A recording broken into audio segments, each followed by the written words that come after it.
seorang wanita raksasa ini tidak mau mati di tangan rakyat-rakyat kecil. Jadi beliau tetap kekeh mempertaruhkan nyawanya demi bertemu Sang Sri Aji Joyoboyo.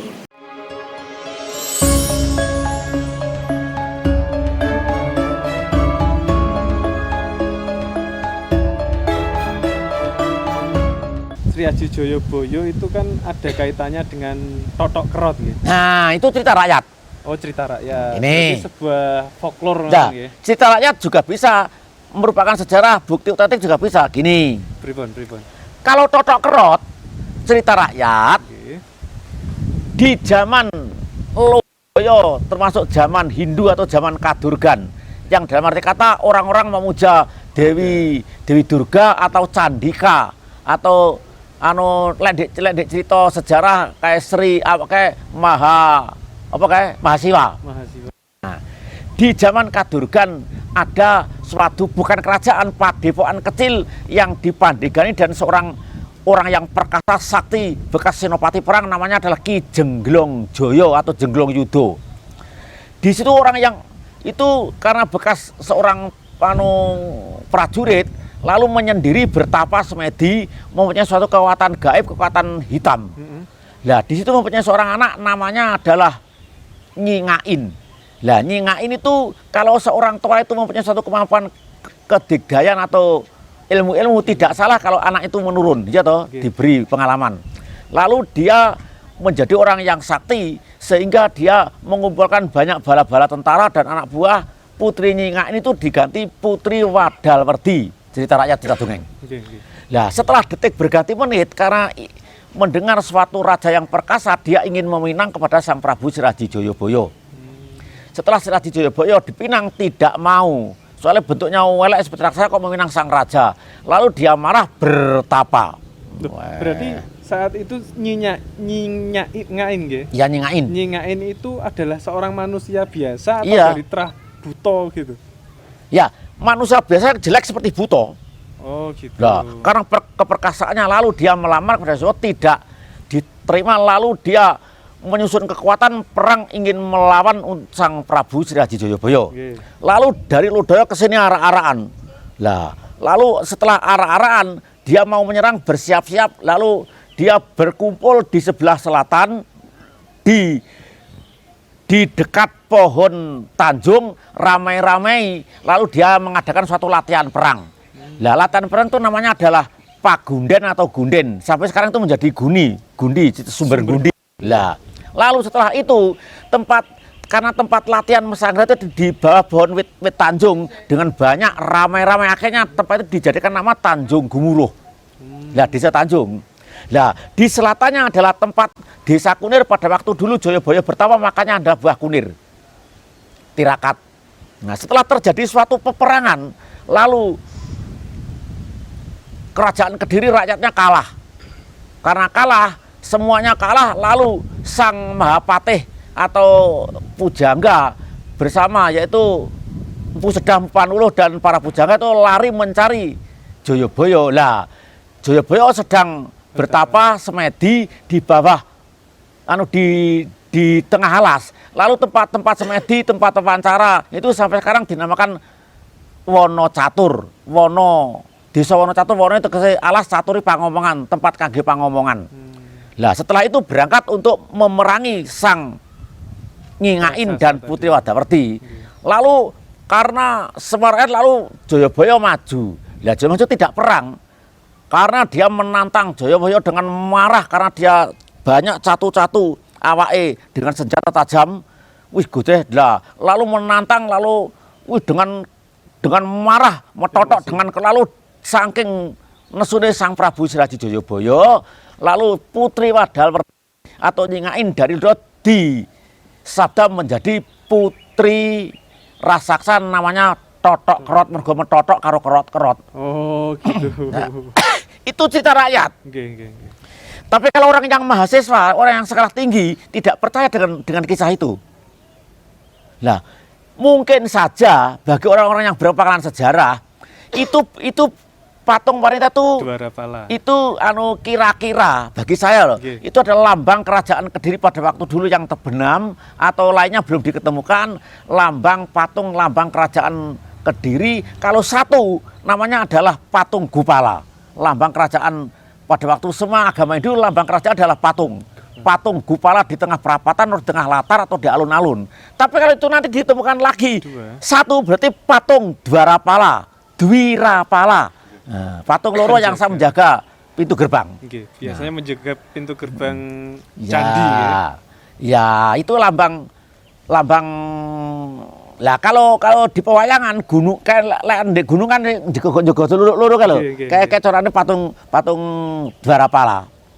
Lah itu namanya Cingkarabala Balopoto kalau di gunungan wayang itu. Lah itu anak keturunan dari Brahma. Lah Brahma, Bromokondo, Bromo Satomo, Brahmana, Brahmani, Parikenan sampai Manumayasa itu. Lah Berarti sejarahnya Totok Kerot menurut cerita rakyat ngaten Pak. Nah, Begitu ya, demikian. jadi itu maka yang percaya monggo, yang tidak memaksa. Soalnya kita hanya sebagai cerita. Kalau dibantah, opo kowe roh ya kalah saya ya toh. Kalau orang-orang yang kisah sejarah kowe apa roh kowe sing teko kowe goblok gitu. Wong namanya sejarah kisah yang sudah terjadi. Lah. Kata membaca kuburan lah. Kok kuburan iki nggur pengeling-eling. Lha kowe apa roh tenan? Ya goblok sing kok toh.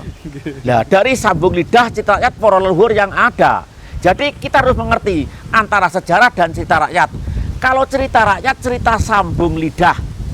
Cara di film, di TV tutur tinular. Betul. Lah, dadi kowe kok harus ngomong Pak karo Mbok lah. Sing pakmu sing roh, sing ngomong mbah, sing ngomong yut, sing ngomong nganti tekan nenek moyang biyen nganti yang mengalami. Lah kalau sejarah, bukti otentik, prasasti dan peninggalan kuno itu nah, niku. Itu seperti kilasan tentang Totok Kerot.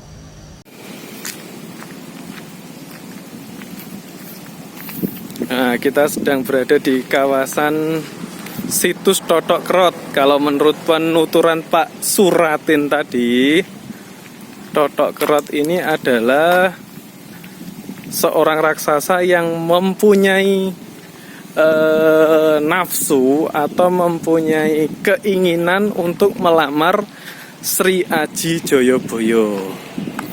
Nah, ini adalah penampakan arcanya atau dikutuk Om ya tadi ya, dikutuk.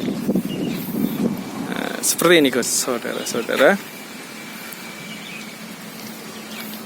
Kalau satu patung tadi namanya apa?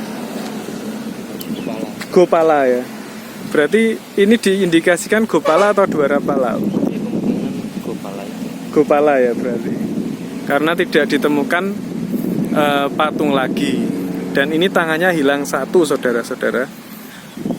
Seorang wanita raksasa ini tidak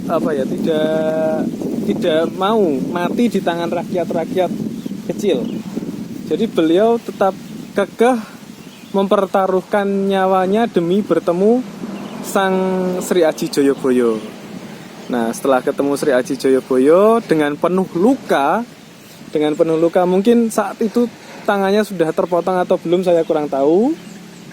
Tapi di situ akhirnya sama Sri Aji Joyoboyo tadi dikutuk menjadi patung atau disabda menjadi patung.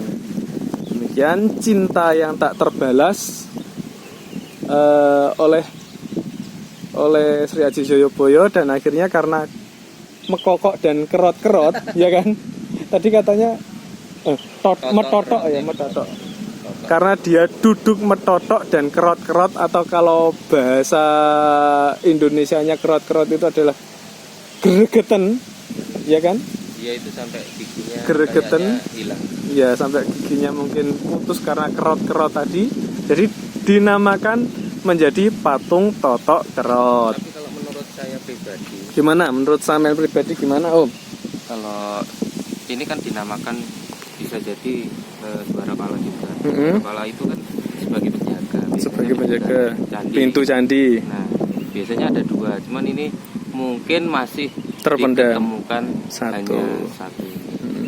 Cuman bisa jadi pembuatannya masih dibikin satunya belum jadi kan belum bisa tahu jadi ya. loh. Memang diindikasikan di belakang Totok Kerot ini dulunya ada sebuah Puntukan gundukan Nah, tanah itu ya, yang diindikasikan mungkin bisa jadi bangunan sebuah bangunan candi ya. yang memang belum. Jadi Om Haji Saka ini selain YouTuber, jadi apa ya, informasinya itu dipelajari juga teman-teman, karena beliau juga ikut masuk di dalam komunitas Pasak Om ya. Iya, iya. Oke, komunitas Pasak itu adalah pelestari sejarah Kediri. Jadi nggak sembarangan nyeplos seperti saya. Kalau saya biasanya dapat referensi dari mana langsung saya ceploskan gitu. Jadi untuk apa ya, untuk kasanah keilmuan kita. Jadi kalau menurut mitos, menurut mitos dan menurut babat seperti itu tadi, ada salah satu penyebar agama yang memutus tangannya. Terus ada lagi karena dianiaya oleh warga sekitar sini saat ini raksasa Totok Kerot ini melamar Sri Aji Joyoboyo. Nah, untuk kebenaran ceritanya, monggo silakan nilai sendiri-sendiri.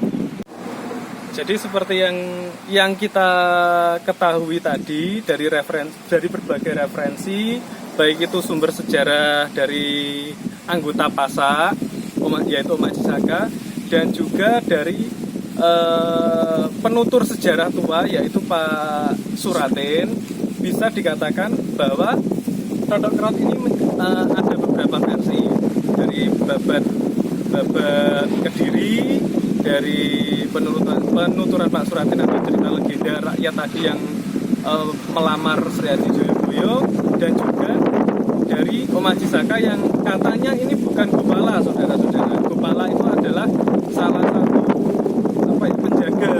penjaga tapi hanya satu, Gopala. Kalau Gopala itu yang dijaga itu biasanya gunung Om ya, gunung atau tempat-tempat suci lainnya. Tapi kalau ini benar-benar Dwara Pala, maka bisa dipastikan di belakang Dwara Pala ini ada bangunan candi. Tapi menurut indikasi tadi tidak sepenuhnya Dwara Pala itu dua, bisa satu.